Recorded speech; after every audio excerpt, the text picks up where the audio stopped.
Prince Harry and Meghan Markle have two big legal wins, but Harry's statement against his family pushed this to trial.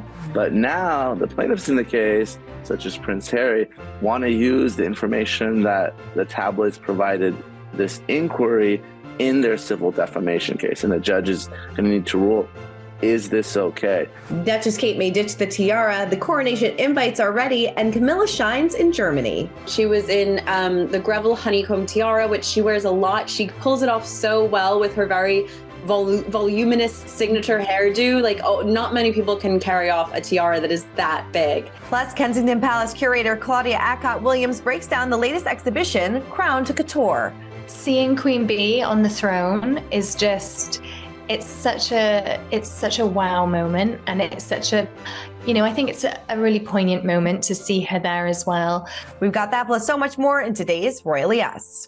Hello to our fellow royal lovers and welcome to Royally Us. I'm Christina, that's Christine, and welcome to another big week of royal news. A little bit of everything. We have a royal visit, we have some coronation news, and we have some legal news. I know, we're getting closer to the coronation. We're getting more and more tidbits about what we're going to see on this historic day. So there's a lot to cover. Definitely. Before we get into it, like always, want to see what you guys had to say about last week's show. Lorianne says, all the drama going on with the royal family just reminds me of the beautiful princess who happens to be the mother of these two feuding sons. I actually feel like she was heartbroken in life and now in death.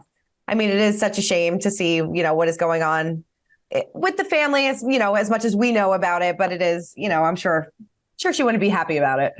I think a lot of, especially a lot of mothers kind of think, God, if my sons are going through this, it's just heartbreaking to think about it on like a personal, emotional level. Totally. And then Tracy says Charles needs to be very careful. The Queen knew that people liked a bit of mystery. If he pulls the curtain back too far and makes the monarchy just ordinary working people, then people will lose interest and wonder why they're paying taxes to a family to do what others can do.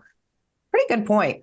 Totally agree with Tracy. There's been a lot of conversation about this week, especially about, how scaled back can you go before there's no point to doing this. So I guess we'll have to wait and see. Definitely. And then Cheryl says, I understand his privacy complaints against the media, yet he uses the court attention to once again trash his family, whose privacy he has seriously invaded time and time again. Shame on him. Of course, talking about Prince Harry. We've talked about this time and time again as well. A little bit of a double standard.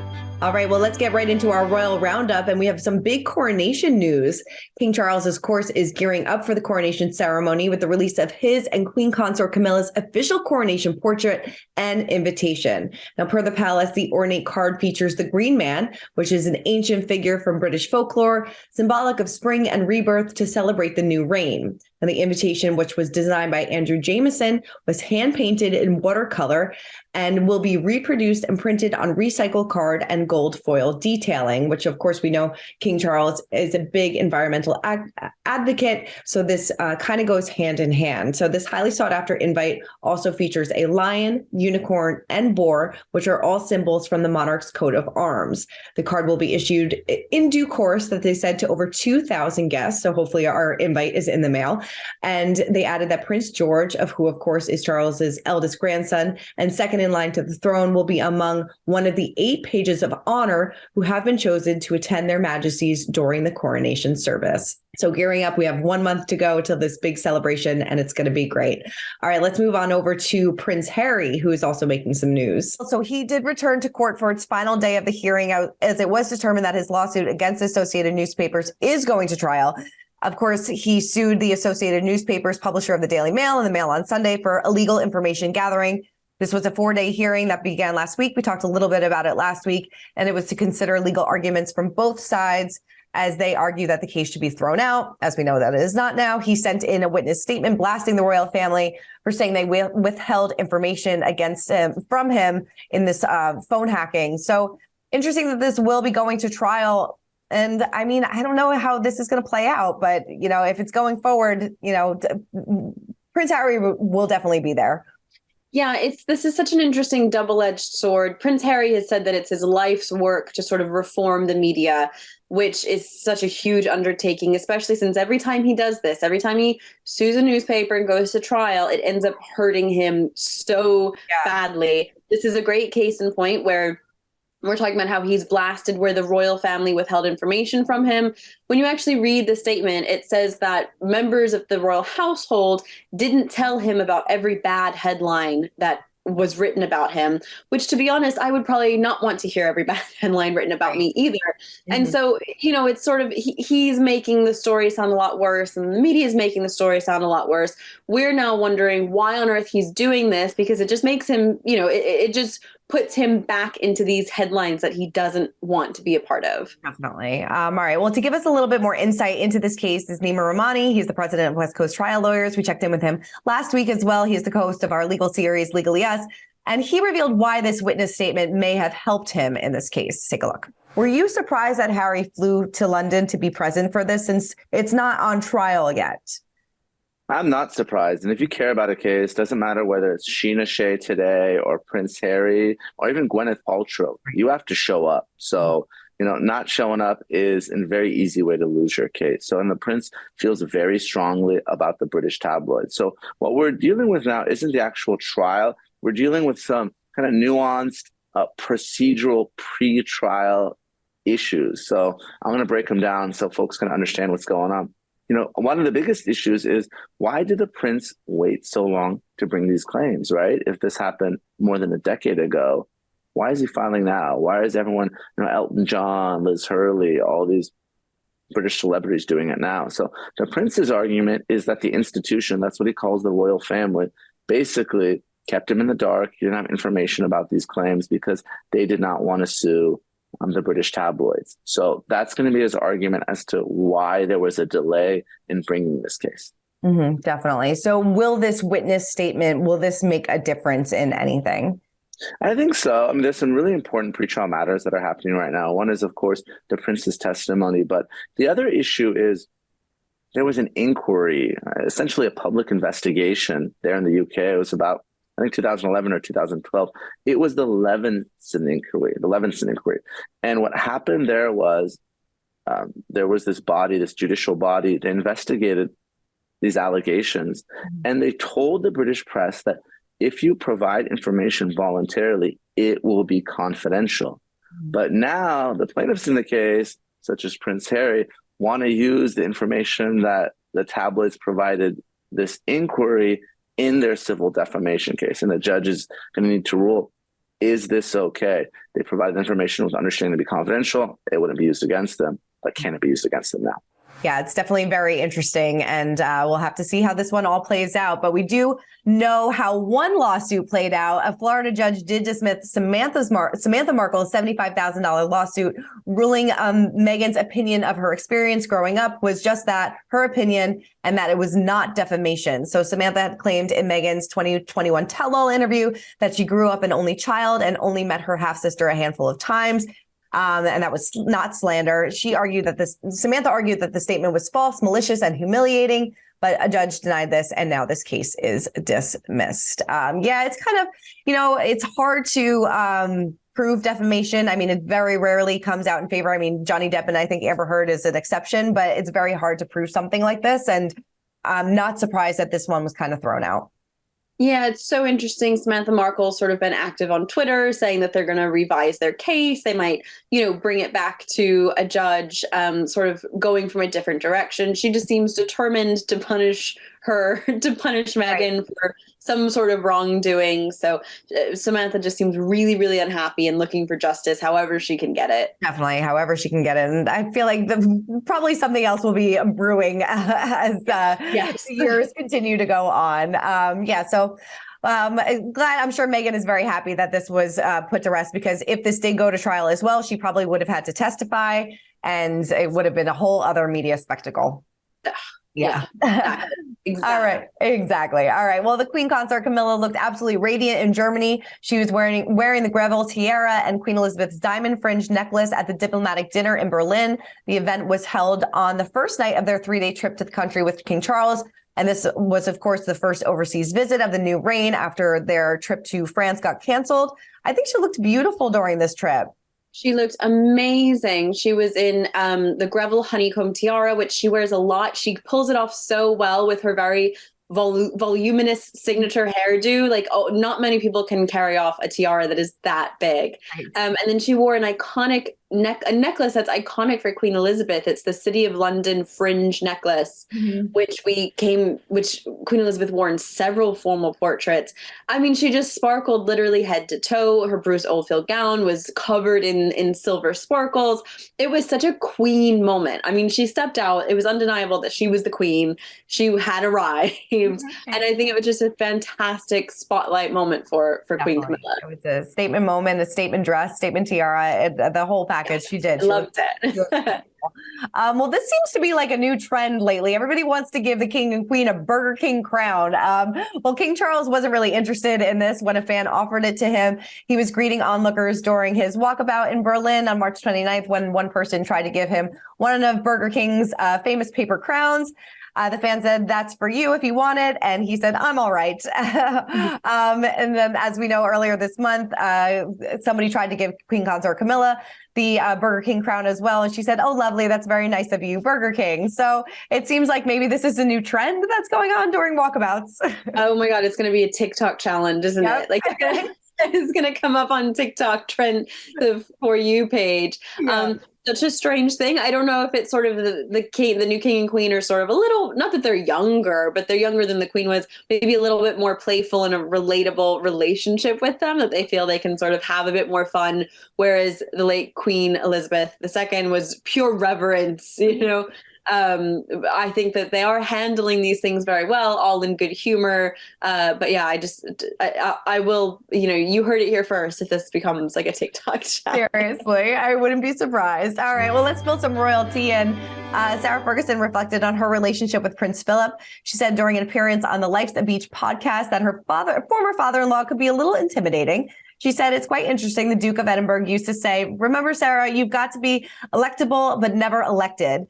That resonates, right? He came across a very wise man, very wise. You had to be on your best. If you asked a silly comment, you were certainly told it was a silly comment. She said, "Life with Philip was terrifying." I love this so much. I feel like, it's The Crown, obviously it's sensationalized, but you see a little bit of how they portrayed him, and you read the biographies, and it seems like he kind of told it exactly how it was. Yeah, absolutely. I think he was very straightforward. He did not hold back.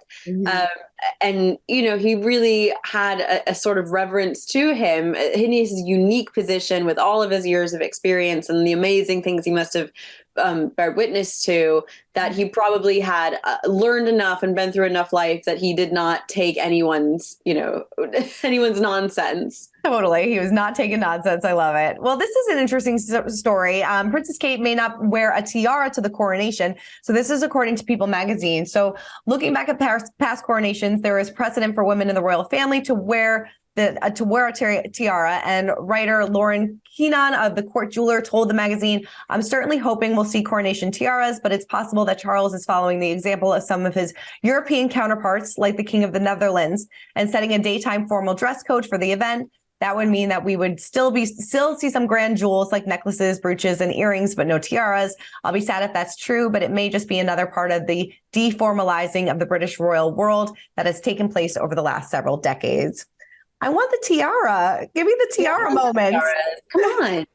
I know it will, it might just be a sign of the times or what the modern monarchy wants to look like. However, the people want tiaras. Give the people what they want. We want tiaras and ball gowns and glittering diamonds. Just give the people what they want. Right. I mean, we will see. It's going to be a historic day no matter what. It's going to be a really, really incredible moment in history to witness. But a lot of us would really like something sparkly to, make it exciting. Yes, deformalize the monarchy after the coronation. Yes. After the coronation. You can do it after, but give us these big over-the-top moments, which kind of leads us right into our breaking down of the royal rules, because speaking to us this week is curator of the Kensington Palace exhibit, Crown to Couture, Claudia Acott-Williams. Take a look. Claudia, thank you so much for joining us and talking all about Crown to Couture. This looks absolutely amazing. So how did this exhibition come about? Oh goodness. I mean, it sort of started in 2018. It was the second or the first Tuesday in May, the day after the Met Gala. And Polly, my co-curator, and I had been sort of watching the Met Gala the night before, and we just thought, God, there are so many similarities. You know, these images of celebrities being maneuvered out of their vehicles and their gowns being arranged around them by attendants. And we started to play with the idea. And I think for many years, we'd used celebrity culture as ways of helping explain certain aspects of 18th century court life to our visitors. And so we just sort of played with the idea. And the more we researched and discussed, the more the connections just sort of kept coming. Definitely. So when people walk through this exhibition, what story are you hoping to tell with these, the designs that are on display and things like that? Yeah. Well, really, it's all a way of giving our visitors a sort of recognizable and relatable route into our 18th century stories. So it's still very much a Kensington Palace story, but what we want to explain to visitors is how these spaces would have functioned and the types of people that would have populated them in the 18th century in the court of George II and Queen Caroline, but in a way that makes sense to us now. And so, these spaces were designed to be filled with the biggest names of the day, the most fashionable people of the day, and the most exquisite couture garments. And so it made sense to do that now with people like Blake Lively and Lizzo and Beyonce, because those are names that we can really understand. And it would have been their equivalent names in the 18th century that would have been in these spaces. I love that so much. So like you were saying, like, was the Georgian era, was that like the seen to be seen era at Kensington Palace then? Yeah, it really was. And I think it's particularly George II and Queen Caroline's reign. So from the 1720s, for a couple of decades, Kensington is the sort of, really the key entertaining space. The monarchy is becoming less and less politically powerful in the 18th century, but it's still the center of society. So, government still travels with the monarch as they move between the palaces. And similarly, all of fashionable society still revolves around the monarchs at that point. So Kensington would have hosted these elaborate receptions several times a week, and so it was a party palace, but it was also a space for sort of personal advancement, for political progress. It was a really high stakes environment. There was a lot to be won and lost by a successful appearance at court. So they were throwing like Met Galas like multiple times a week. Let's just exactly, literally. That's insane. So what pieces from celebrities, which ones were your favorite? Which ones were the hardest to secure? Kind of walk me through a little bit of what we're going to be seeing. Well, it's so hard to pick favorites in this because there are so many incredible things. I think, one favorite has to be Beyonce's 2017 Grammys look. And we've placed Queen Bee in her rightful place on the throne at Kensington Palace. And that look was really special, I think, in part because for me, it's such a memorable and iconic look. But within that performance, she was channeling different African goddesses, including Ocean, the goddess of fertility, and also channeling the god Apollo, who is the sun god, who appears on the ceiling of the room that she's portrayed in, because the 18th century monarchs, like Beyonce in that performance, also sort of channeled the gods in their presentation. And it's a creation by Peter Dundas. Mm-hmm. And it's also just exquisite. So when you see it in person, it's even more special than it is in the images. And I think that's the case with quite a few of the outfits. There's Another one, a real favorite, is Blake Lively's Met Gala look from 2022, which was designed by Versace in collaboration with Blake Lively. And in that she was referencing various aspects of New York's architecture. And it was spectacular on the red carpet, and you saw this wonderful copper bow be unfurled into this verdigris train, which was supposed to reference the patination of the Statue of Liberty. But I think what you didn't fully get in the pictures was that the train is then hand painted with all of the signs of the zodiac from the ceiling of Grand Central Station. And there are these details which are so beautiful when you see the objects in person, which you just don't get from the images. So that's been really special. Sounds amazing. Were any of these very hard to secure, or what was the hardest to install as well? Well, I mean, actually people have been so generous, and I think have been sort of enthused by the concept and by the thought of seeing contemporary couture in a historic space. Has been, people have been brilliant. Certainly the hardest object to install was Katy Perry's 2019 Met Gala look, which was the Moschino chandelier dress. And it is a full-size crystal chandelier. And we had to transport it from LA to London. It's incredibly fragile. It's also enormous. And if you think that our palaces, the doors were designed for huge mantua dresses to move through. But even the chandelier couldn't fit through some of these doors. So, it took even once it was in London and at the palace, just the logistics of moving it through the spaces were really, really complicated. And then it's fully lit. So, that was a really complicated object, but it owns the space and it belongs in the space. It's sort of such a beautiful marriage, and it's such a wow moment when you see it. So it was completely worth the effort. And Moschino was so supportive in making that happen. So as people walk through this exhibition, you're going to be seeing, like you said, the modern day pieces mixed in with the 18th century pieces. So you can see how it almost a cohesive look type of that it could have just flowed together. Yeah, it's the comparison is made throughout the exhibition. So the contemporary the pieces we chose of contemporary dress were very much sort of guided by the historic story of the spaces, of the garments, of the way in which clothing operated and functioned at court. So those comparisons are made consistently throughout the exhibition. Yes, or if you are nearby, make sure to definitely check it out. Crown de Couture began April 5th and it goes through October 29th. So definitely take a look if you can. I'm dying to go. I think it's one of their best exhibits yet. Seriously, it's so great. All right, well, moving on to our royal history moment of the week, and the first official portrait of King Charles has been unveiled.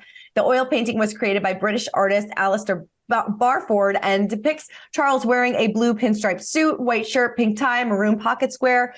Now, he did not sit for the portrait, which is interesting. The artist was able to study him at Buckingham Palace at a reception back in February, and he only had a couple weeks, 2 weeks to create this portrait, which is something that he called a huge challenge. He said the king was wearing a suit rather than robe of state. So I wanted this to be a more personal, intimate portrait of the man. I wish to capture his warmth and sensitivity, the empathy that came across in his interactions with the people he met. It was important that I captured a sympathetic expression.